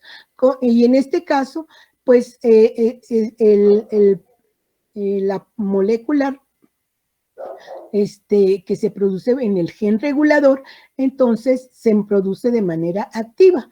Una vez que como está activa, pues se va a pegar al gen, o al DNA, perdón, al DNA, y hasta que no viene un correpresor que aumente, ¿sí? O la presencia de un correpresor, va a inactivar a esta proteína, se va a unir a esta proteína y lo va a quitar, y entonces puede producir ya la síntesis de los genes estructurales. Bien, entonces aquí vemos de manera esquemática cómo todo esto que hemos estado hablando. Aquí en el operón de la lactosa podemos observar que existen los genes estructurales, que es Z, Y y A, ¿sí? Así les vamos a llamar. Y están muy cercanos a la región del operador y a la región del promotor. Se genera el RNA mensajero policistrónico para poder producir una beta-galactosidasa, de tal forma que codifica para una beta-galactosidasa, el Y para una permeasa y el A para una transacetilasa. La lactosa, ahora vamos a verla, es un inductor, es el inductor propiamente dicho del operón de la lactosa. Si hay lactosa, entonces va a gobernar la expresión del operón LAC, pero ¿sí? Si no hay lactosa, sino glucosa, entonces se reprime completamente el operón LAC mientras se acaba la glucosa. La lactosa es un disacárido que es un 4D glucosa beta de glucopiranósido. Realmente es una glucosa más una galactosa, y esta entra en las bacterias a través de una permeasa de lactosa. Y si ustedes se acuerdan cuál era el mecanismo de la permeasa de lactosa, obedece a un transporte secundario, ya que esta permeasa de lactosa mete a la lactosa junto con un protón. En el interior se está produciendo entonces, en el momento en que se empieza a introducir a la lactosa, una beta-galactosidasa que va a romper las uniones beta-1,4 de la lactosa. Y va a haber una transglicosidasa que puede convertir la lactosa a un isómero que es la alolactosa, y que es lo que se considera como el verdadero inductor o el inductor fisiológico del operón de la LAC. Entonces, la lactosa es el inductor y el inductor fisiológico, no, sí, del operón de lactosa. Entonces, la lactosa es el inductor, pero de forma fisiológica, cuando ya entra, esta lactosa se convierte en alolactosa, y ese es el verdadero inductor fisiológico, ¿sí? O sea, dentro de la célula del operón de la lactosa. La alolactosa se diferencia de la lactosa en que en lugar de los enlaces 1,4 que tiene la lactosa, presenta los uniones 1,6, por lo tanto es un isómero de la lactosa. Y aquí lo tenemos, ¿verdad? Esta es la lactosa que vamos a tener 1,4, ¿verdad? Y acá la alolactosa tiene 1,6, ¿sí? No se les olvide. Hay otros inductores que se utilizan mucho en el estudio de los operones, y como sería el IPTG. El IPTG es un isopropil beta de tiogalactósido y se utiliza como un inductor artificial porque no es un sustrato para la beta galactosidasa, o sea, no se metaboliza, entonces siempre va a mantener al operón de la lactosa encendido, ¿sí? Entonces es muy bueno precisamente para poder trabajar con él de manera independiente, porque si ustedes le ponen a lactosa, pues va a haber la beta-gal, se va a estar comiendo a la lactosa, pero si le ponen al isopropil, pues no necesitan estar midiendo que se coma al isopropil. Este es el isopropil o el IPTG, que tiene, como ustedes pueden ver, un unión tipo tío, ¿sí? El tipo tío, aquí, es no, es sí, es un tiol, sí, es un tiol este azúcar, como ustedes pueden ver, es un isopropilo, este es un isopropilo tío, porque aquí está este galactósido, ¿sí? Entonces, este es un tiol prácticamente y este es un isopropilo y no requiere a la beta-gal. Otros inductores son el ONPG, por ejemplo, que es el ortonitrofenil beta-de-galactopiranóxido. Y este es un sustrato de la beta-galactosidasa que al ser hidrolizado se convierte en un compuesto ortonitrofenol que es de color amarillo. Y este ONPG es muy utilizado en todos los ensayos in vitro de esta beta-galactosidasa, en la que se pueden entonces obtener la concentración de beta-galactosidasa en función del color amarillo que se desarrolla cuando lo leemos a una longitud de onda de 420. Otro inductor es el XGAL, que es un 5-bromo-4-cloro-3-indolil beta-de-galactósido. Y este es un sustrato también de la beta-galactosidasa que cuando se hidroliza, esta parte, este grupo indoxil, al ponerse en contacto con el aire, se transforma en un color índigo muy fuerte, prácticamente azul, ¿sí? Y es utilizado como un indicador de la expresión de la beta-galactosidasa cuando nosotros hacemos colonias bacterianas que crecen en una placa. Entonces, todas aquellas que se ponen azules, pues es que están expresando a la enzima. Hay otros, como sería el fenilgal. Este no es un inductor del operón, porque es incapaz de unirse al operón, al represor LAC. Esto hace entonces que las células bacterianas silvestres sean incapaces de crecer cuando su única fuente de carbono es el fenilgal. Entonces, esto nos sirve para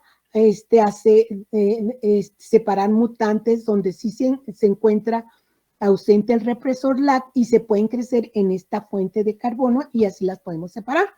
¿Sí? Los genes estructurales, entonces, ya regresando a las características de cada uno de ellos, pues son el LAC-Z, así le vamos a llamar, LAC-Y y LAC-A.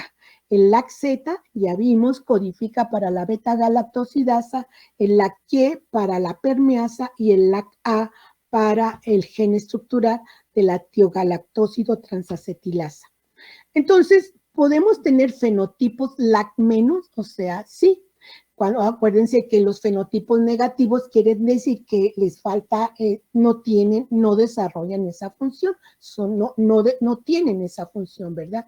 Por lo tanto, podemos ver que cuando tenemos un LAC-Z o un LAC-Y, entonces ese nos va a dar un fenotipo LAC menos. ¿Qué quiere decir? No se van a comer a la lactosa.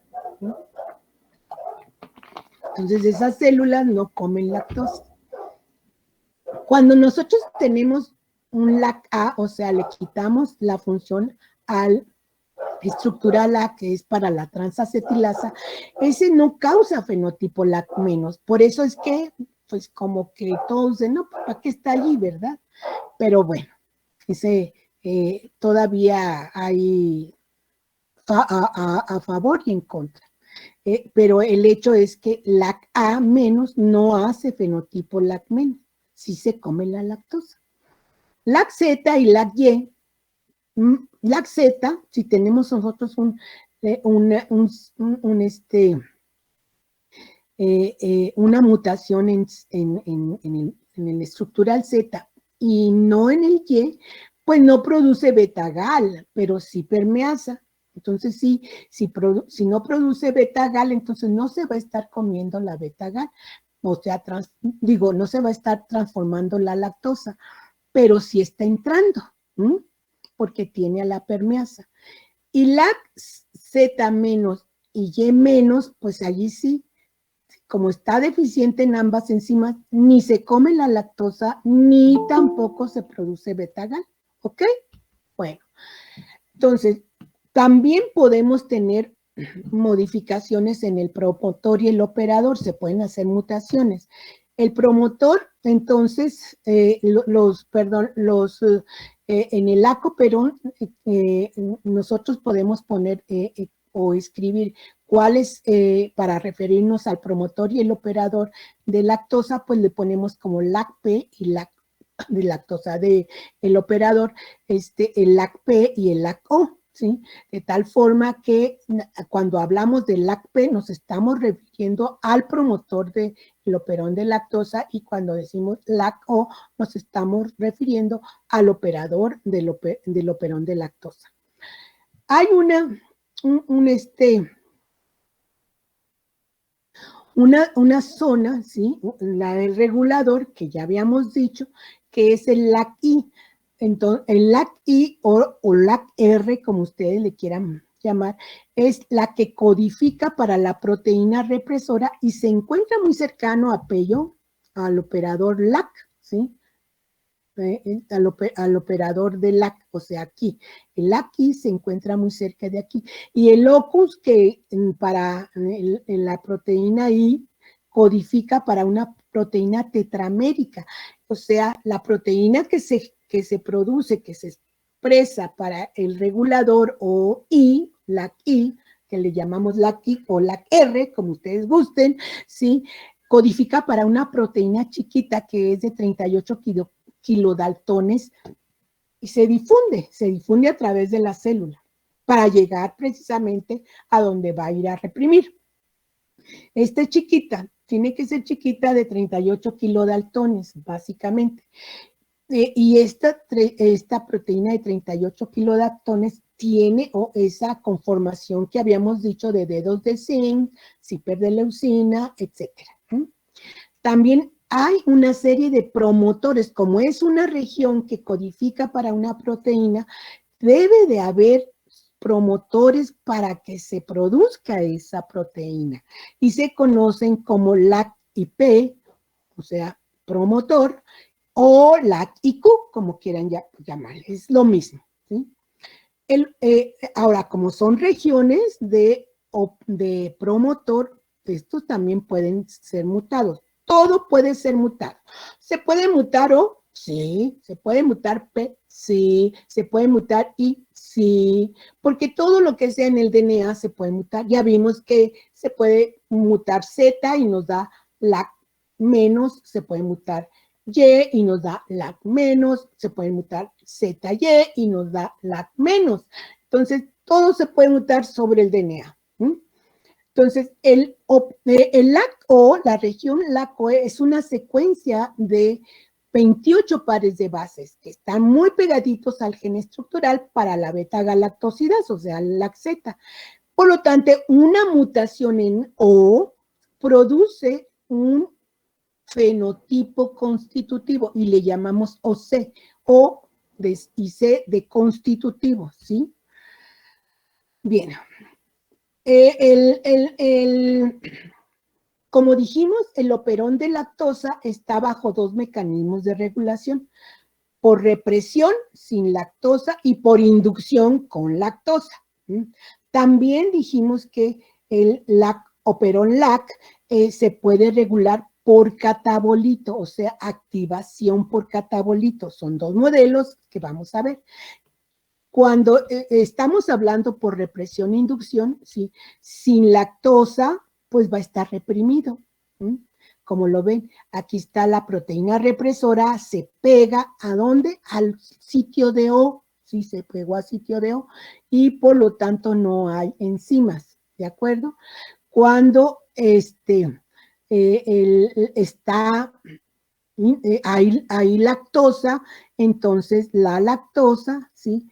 Se va a unir a la proteína represora y se forma un complejo inductor-represor y ya no se puede pegar al sitio. Entonces, en ese momento hay la producción del mensajero del operón LAC y se produce la beta-gal y la permeacila transacetilasa, y en este caso está inducido y está activo.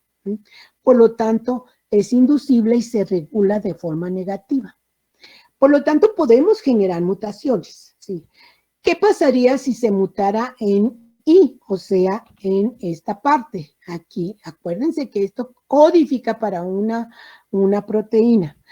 Si se muta en I, entonces esta es la mutación que más se puede ver debido a que la ausencia del represor o que se encuentre no funcional produce una síntesis constante de LAC-ZY, porque ya no se va a poder pegar a el sitio del O, ¿sí? Esta proteína ya no se va a poder, como está chueca, ¿sí? Ya no se va a poder pegar al sitio de O y ya no lo reconoce.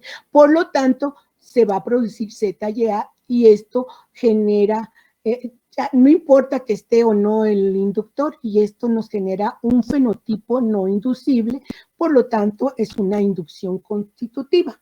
Pero acuérdense que les dije que también el LAC-I puede tener su propio promotor y que era LAC-IP o LAC-IQ, ¿sí? Era lo mismo. Y por lo tanto esto también, como es una zona del DNA, también puede mutar, de tal forma que si yo muto al promotor para I, para la producción de I, puede esto hacer que se incrementen los niveles de transcripción de esa proteína reguladora. Entonces se produce mucho más represor, de tal forma que se afecta generalmente entre la región de -35, allá arriba, y se presenta una transcripción incrementada de ese inhibidor debido a que esa mutación en la QI aumenta o facilita la unión de la polimerasa para producir más represor. Y la cantidad de represor que se produce es entre 10 a 50 veces más. Entonces, una mutación aquí en el promotor para el regulador da como resultado una ausencia total de los niveles de expresión basales de ZYA, o sea, no hay expresión, es un LAC negativo totalmente, muy, muy fuerte, ¿vale? Bien, entonces hay otro que se llama LAC-IS-S, que este va a producir un super represor, o sea, este no va a obedecer. ¿Qué quiere decir que se produzca un super represor? Pues esta se pega fuertemente al operador y se disminuye, ya no obedece ni siquiera al inductor natural, que sería la lactosa, y ni siquiera al IPTG. El IPTG que dijimos que era un inductor gratuito. Entonces, se generan, por lo tanto, uno, pero no inducible, que no responde a lactosa ni a IPTG y no hay expresión de enzimas con o sin inductor, por lo tanto, no es constitutiva, está totalmente inhibido. Para el LAC-O, ¿sí? Acuérdense que si hacemos una mutación en O, entonces genera un LAC-OC que es constitutiva. Como está ya dañado el LAC-O, pues entonces ya tiene menor afinidad por el represor, ¿sí? Y por eso se produce un LAC-O negativo y hay expresión constitutiva. ¿Sí?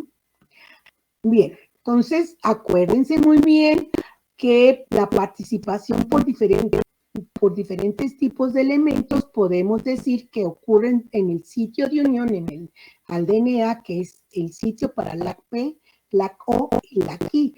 Y cuando se trata de proteínas, pues entonces ocurre para los productos de esas proteínas reguladoras, LAC-I, CAP o CRP, es de catabolito, o en el ZYA, en los mismos estructurales.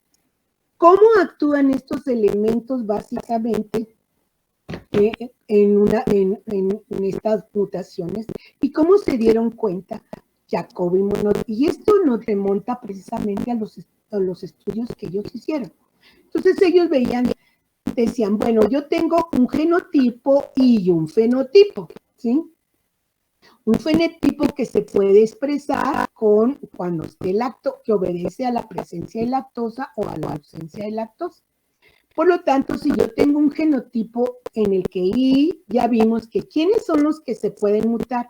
Pues los estructurales y los reguladores, ¿verdad? Entonces yo puedo mutar al gen que codifica para la proteína reguladora que me va a dar una proteína no funcional, o puedo mutar el sitio donde se pega esta proteína reguladora, que es el O, ¿sí? Y también puedo mutar a alguno de los genes estructurales, de tal forma que ustedes se fijan que cuando está presente en este que tengo I positiva, O positivo, Z positivo, ¿sí? Todos están bien, están sanitos. Entonces, si yo le pongo lactosa, entonces, ¿qué es lo que va a pasar? Pues si tengo un operón funcional, ¿sí? Aquí está, quiere decir más que decir funcional. Si yo le quito la lactosa, entonces ya el operón no va a producir las enzimas. No está funcionando, ¿verdad? No está funcionando. Funciona con la lactosa, no funciona sin la lactosa. Bueno, ¿qué pasa si ahora yo le pongo muto nada más a Z?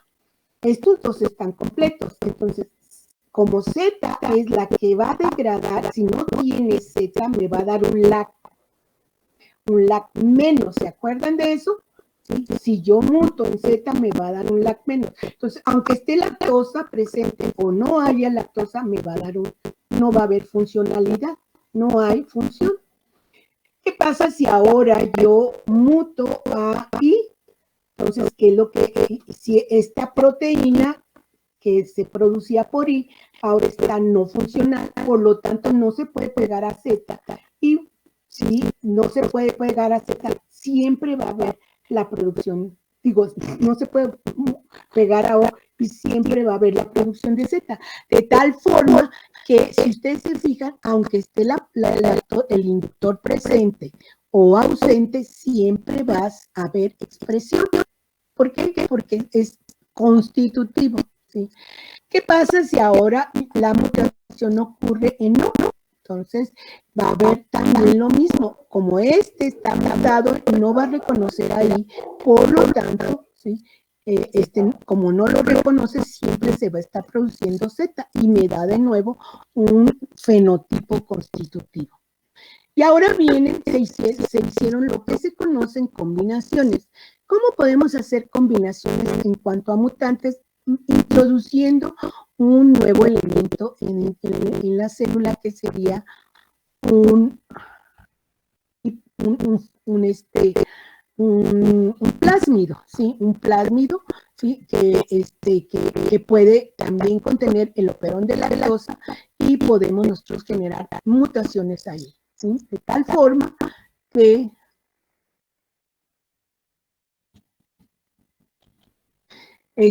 si nosotros tenemos un plásmido que no está mutado y tampoco nuestro gen principal, o sea, nuestro cromosoma de la bacteria, pues vean que cuando está presente la lactosa, o sea, el inductor obedece tanto el de abajo como el de arriba a la presencia de la lactosa, pero no así.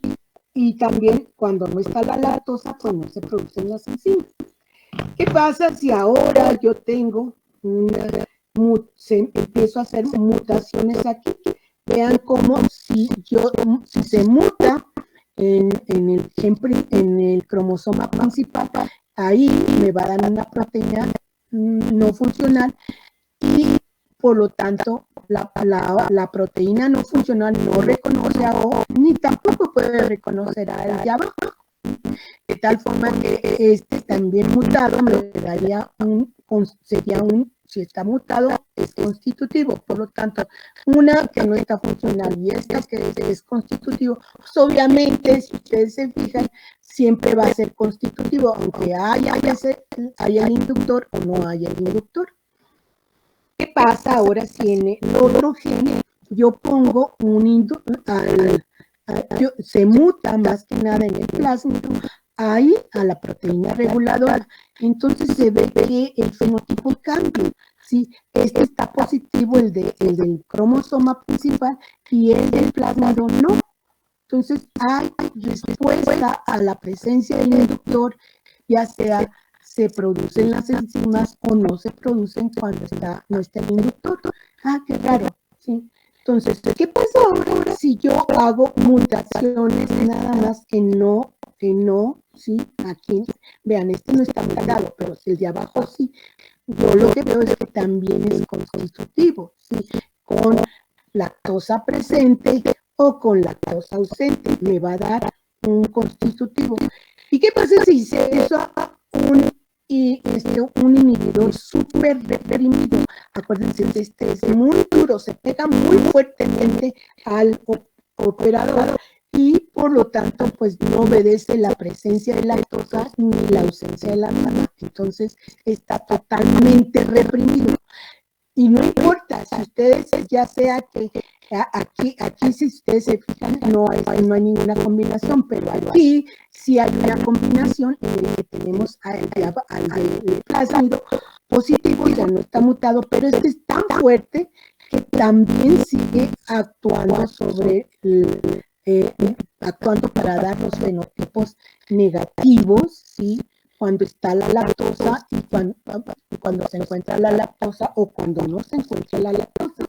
Entonces, si ustedes se fijan, algunos fenotipos son muy parecidos, por ejemplo, estos, que hay mutaciones en la proteína reguladora y en el sitio del operador, y son igual, fenotipos idénticos.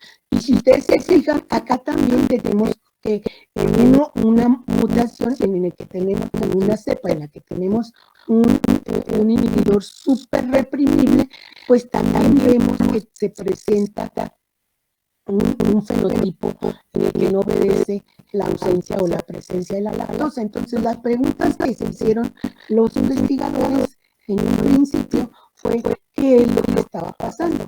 Y como ustedes pueden ver en el experimento, este es el experimento que hicieron Jacob y Monod, ¿sí? Ellos veían precisamente que cuando tenían todo, ¿sí? Todos los positivos, esa IA, pues sin el inductor había muy poquito, pero con el inductor había mucho beta-galactosidad, ¿verdad? O también la galactósido transacetylasa, la LACA, que era la que estaban midiendo.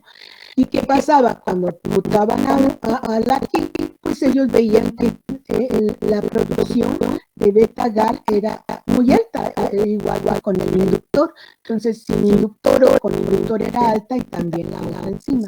Y así sucesivamente. Aquí ustedes ven cómo se hace la comparación entre una cepa que contiene a este plásmido en el que acarrea o contiene el operón de la lactosa completo, y acá está mutado. Y vean cómo los valores para la enzima, si analizamos nada más para beta-gal, aumentan muchísimo. ¿Qué quiere decir? ¿Sí? Que al final de cuentas con el inductor, sin el inductor es un valor, están reprimidos prácticamente. Sin el inductor no hay beta-galactosidasa, y con el inductor aumenta muchísimo la beta-gal. Quiere decir, si uno está negativo, quiere decir que cuando viene el inductor desbloquea y aumenta totalmente la producción de beta-gal. También, y cuando están súper reprimidos, pues vean ustedes que baja la producción de las enzimas. De tal forma que con estos experimentos que ellos hicieron pudieron llegar a conclusiones muy interesantes. Primero, ¿sí? que los productos van de los genes reguladores pueden ser unos que se mueven, o sea, tienen efecto a distancia, y otros que no tienen efecto a distancia. El que tiene efecto a distancia es el LACI, porque se codifica para una proteína que se difunde. En cambio, el que tiene mutaciones para LACO, no, porque es sobre el mismo DNA. Para poder hacer este tipo de estudios, lo que hicieron entonces fue generar a lo que yo les decía, diploides parciales o merodiploides. Entonces, con estos pues pueden infectar al hacer los meros diploides o diploides parciales, pues estos las células de polisilvestre pues quedan limitados con planos que pueden contener estas mutaciones. Como lo pueden aquí tenemos un diploide parcial, o diploide, como ustedes le quieran llamar. Y cada uno contiene precisamente las regiones del operolac, de tal forma que se puede jugar y hacer mutaciones así o hacer mutaciones acá, tanto de los estructurales como de los regulares. Ustedes se fijan y le van a decir que estos plástidos se les llaman factores de Prim. Con estos estudios que hicieron sobre cómo regulan estas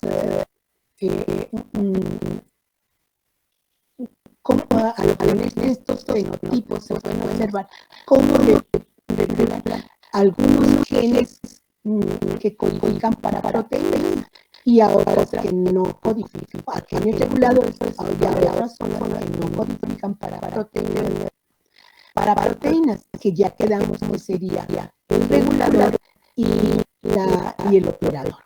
Son los más característicos. Entonces, el ACTI, o sea, la zona del regulador que codifica para una proteína, se definió como un elemento trans. ¿Qué significa un elemento trans? Es que actúa a distancia y produce proteínas transiciones y se puede ir al otro lado del operón de la bacteria recesora, o sea,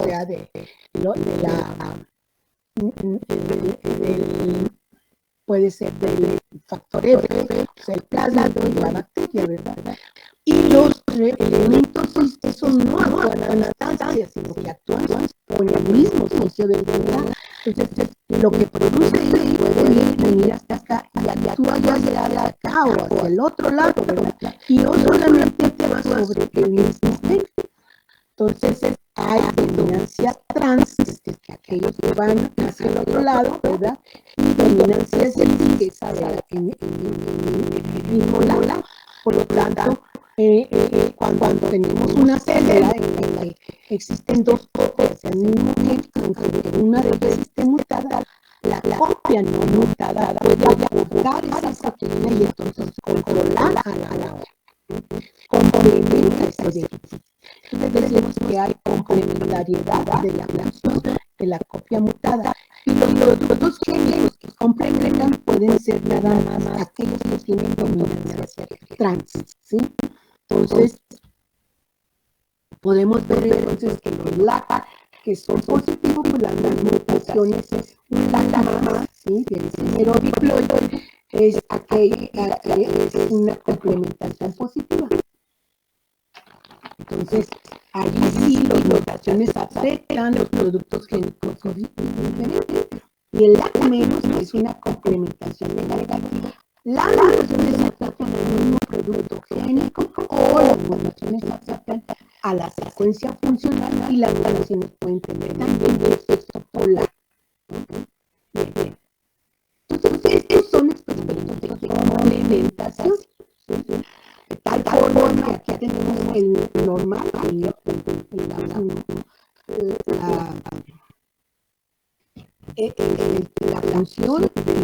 LAC.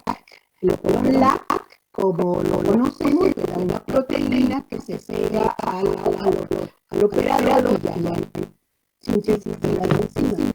¿Qué pasa si le ponemos el inductor PTG, que es un inductor práctico? Pues la proteína reguladora cambia de formación, entonces sí hay expresión de los estructurales. ¿Qué pasa si ahora mutamos en sí? Pues ya no es una célula que produce una proteína no funcional, entonces es constitutivo, ¿verdad? ¿Qué pasa ahora si la mutación es no? Pues entonces ya ya no lo reconocemos por esa secuencia de DNA y pues se producen otra vez las enzimas. Vean que estos son dos constitutivos. Pero ahora vamos a hacer estos serían los modelos, ya conocemos. Y acá vemos las alimentación. Entonces, si hay mutación en mí, como ustedes pueden ver, y se difunde, entonces acá está el otro gen, y acá está un gen, y acá está el otro, el del plásmido. Entonces, y se difunde, puede venir, ¿sí? Aún cuando tenga el platinio, no va a producir una proteína funcional, pero que está produciendo una proteína funcional de tal forma que se difunde y puede inhibir. Entonces, cuando no hay lactosa, está inhibido totalmente el gen, porque aun cuando esté funcional, bueno, no está funcional porque tiene un lactal negativo, entonces no hay ninguna manera de constructivo y ¿no? Entonces, el hecho de que la lactis se pueda readquirir, entonces se puede controlar las dosis y darle a tipo negativo. Cuando ustedes se fijan que ahora está la mutación en no, si la está bien, entonces la va a producir una proteína que se difunde. Se puede difundir a uno de los genes y al otro no lo va a conocer. ¿Por qué? Porque está mutado también. Entonces, el único que va a estar produciendo las enzimas es el plásmido. Por lo tanto, la producción de las enzimas baja la mitad, porque nada más se produce aquí. Cuando tenemos entonces una mutación en Z, como en este caso, y en O, aquí se pierde, entonces vean que aquí es constitutivo para Z nada más, porque Y no está, por lo tanto no hay producción de Y, pero es de Z, y como O nos produce un fenotipo constitutivo, entonces sí hay la Z. Pero si como está mutado en Z, pues obviamente cuando tiene la proteína que difunde de una O y aquí no hay producción de Z. Entonces, de esa manera podemos nosotros analizar las implementaciones en todas estas regulaciones generadas en el planta. Por lo tanto, podemos hacer este experimento, ¿verdad? Y podemos encontrar perfectamente cómo se organizan estos puntos. Vean ustedes cómo tenemos la inflamación en mí, pues vamos a tener básicamente no importa que más fácil con los entonces me vaya, nunca les llamamos a las si hay una mutación en mí, pues entonces no con el todo, como está mutado, pues siempre va a ser constitutivo. Se va a dar la producción de Z, de Y, de A, Z y A. Si es una mutación en S, pues lo va a reconocer ahí y también de Z y A, Z y A. Ahora vean cómo hay una mutación en uno de los genes nada más. Aquí tenemos ahí. Entonces, produce una proteína que difunde o está positiva y o positiva blanca. No puede venir para acá.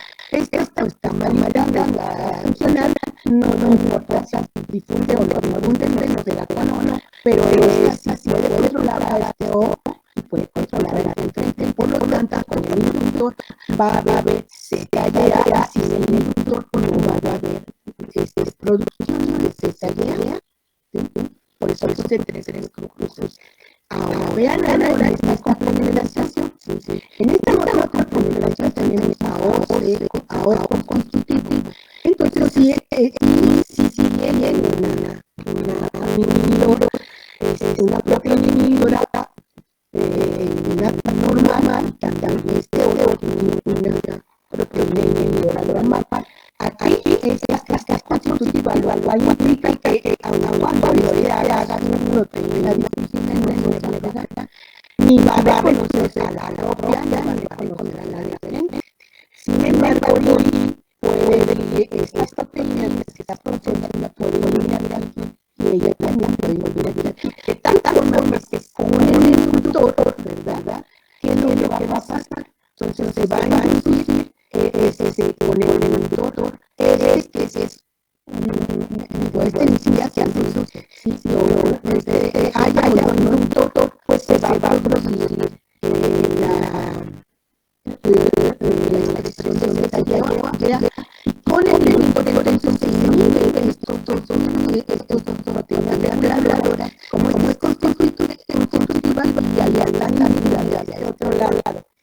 presencia del inducto, pues entonces se refuerza la duración o la expresión de las enzimas al doble.